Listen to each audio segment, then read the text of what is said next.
potential learners. Today I am going to explain new topic. The name of this topic is guiding value of the Indian Constitution. Guiding मतलब होता है, देखिए, पथ प्रदर्शन करना। ठीक है, पथ प्रदर्शन करना। और वैल्यू मीन्स होता मूल्य, किसी चीज का मूल्य। तो यहाँ पे जो बताया जा रहा है, guiding value of constitution, Indian constitution. देखिए, तो भारतीय संविधान की जो बुनियादी मूल्य थी उसके बारे में बताया जा रहा है। कहा जा रहा है कि in this book we shall study the exact provision of the constitution on the different subject. इस पुस्तक में हम विभिन्न विषयों का पर संविधान के प्रावधान का अध्ययन करेंगे।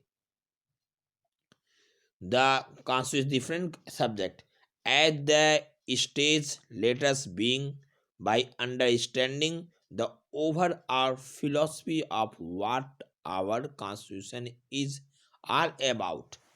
अब देखिए कि यह जानने की कोशिश करेंगे कि हमारे संविधान के पीछे का जो फिलॉसफी मीन्स जो आपका दर्शन है क्या है।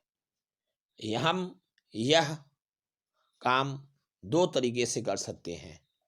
अपने नेताओं के संविधान संबंधी विचार पढ़कर हम इस बात को समझ सकते हैं कि यह समझ सकते हैं कि हमारा संविधान है स्वयं अपने दर्शन के बारे में जो कहता है उसे उन्हें पढ़ना भी उतना जरूरी है। संविधान की प्रस्तावना यही काम करती है। आइए इसके बारे में हम लोग जानकारी लेते हैं। अब देखिए, the dream and the promise. Dream means स्वप्न, सपने और वादे। देखिए, आप में से बहुत कुछ भारतीय संविधान निर्माताओं की सूची में एक बड़ा नाम न होने पर हैरानी हुई होगी कि यानी महात्मा गांधी का नाम। वे संविधान सभा के सदस्य नहीं थे, पर संविधान सभा के अनेक सदस्य उनके विचारों के अनुयायी थे, अर्थात फॉलोवर थे। 1931 में अपनी पत्रिका यंग इंडिया में उन्होंने संविधान से अपना अपेक्षा के बारे में लिखा। आगे आइए हम लोग आगे भी डिस्कशन करते हैं। अब देखिए, इसमें यह बताया गया है कि किस प्रकार, देखिए,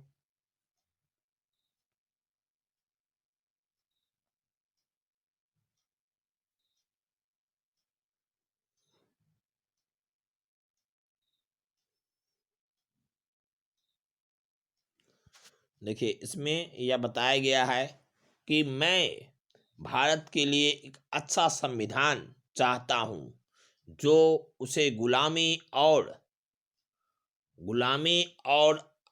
अधीनता से मुक्त करवा दे। मैं ऐसे भारत के लिए प्रयास करूंगा जिसे सबसे गरीब व्यक्ति भी अपना सके और उसे लगे देश को बनाने में अच्छी जानकारी और भागीदारी थी। फिर इसके बाद यह भी बताया गया है कि भारत जिसमें लोगों का उच्च वर्ग और निम्न वर्ग न रहे, ऐसा भारत जिसमें सभी समुदाय के लोग अपने साथ मिलजुल कर रहें, ऐसा भारत में छुआछूत या शराब, नशीले पदार्थ की कोई जगह न हो, औरतों को भी मर्दों जैसी मतलब पुरुषों के वर्ग की तरह सम्मान मिले, मैं इन सब कामों से संतुष्ट नहीं होगा जब तक कि यह सम्मानना न मिलेगी। अब नेक्स्ट देखिए, यह बताया जा रहा है कि this dream of India that has culminated inequality was shared by Dr. Bhimrao Ambedkar, who played a key role in the making of the Constitution, but the different understanding, भेदभाव और गैर बराबरी मुक्त भारत का सपना डॉक्टर भीमराव अंबेडकर के मन में था, जिन्होंने संविधान निर्माण में महत्वपूर्ण भूमिका निभाई। असमानता कैसे दूर की जा सकती है, इस बारे में उन्होंने विचार किया। इसके बाद देखिए, how inequality could be removed. He often bitterly criticized Mahatma Gandhi and his vision. In the concluding speech to the Constituent Assembly, he stated that anxiety very clearly. दूसरे से अलग थे, उन्होंने अक्सर गांधी जी और उनके विचारों को कटु आलोचना की। संविधान सभा में दिए गए अपने अंतिम भाषण में उन्होंने अपनी चिंताओं को बहुत स्पष्ट ढंग से रखा। अब देखिए, इसमें यह बताया गया है कि आपका 26 जनवरी 1950 को हम विरोधाभास के से भरे जीवन में प्रवेश कर रहे थे। राजनीति के मामले में हमारे यहाँ समानता होगी, पर आर्थिक सामाजिक जीवन असमानता से भरा हुआ था। राजनीति में हम एक व्यक्ति एक वोट, हर वोट कर हर वोट का सम्मान महत्व के नियंत्रण रखे जाएंगे। अपने सामाजिक और आर्थिक जीवन को हम अपने सामाजिक आर्थिक जीवन के कारण ही हर एक व्यक्ति एक वोट के सिद्धांत को नकारना जरूरी रखेगा। मतलब उसको इसको पालन करना पड़ेगा, उसके पास एक वोट है उसी को यूज करना पड़ेगा। और इसके बाद यह बताया जा रहा है कि हम लोग इस विरोधाभास जीवन से लंबे समय से लड़ते आ रहे हैं और इसी की समानता के लिए करेंगे।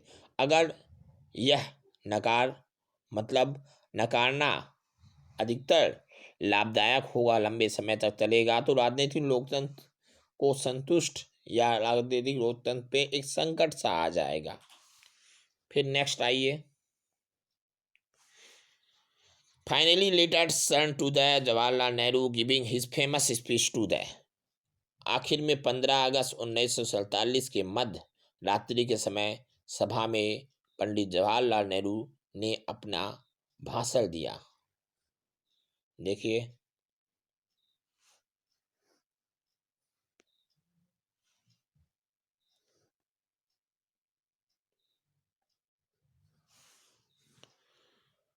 वर्षों पहले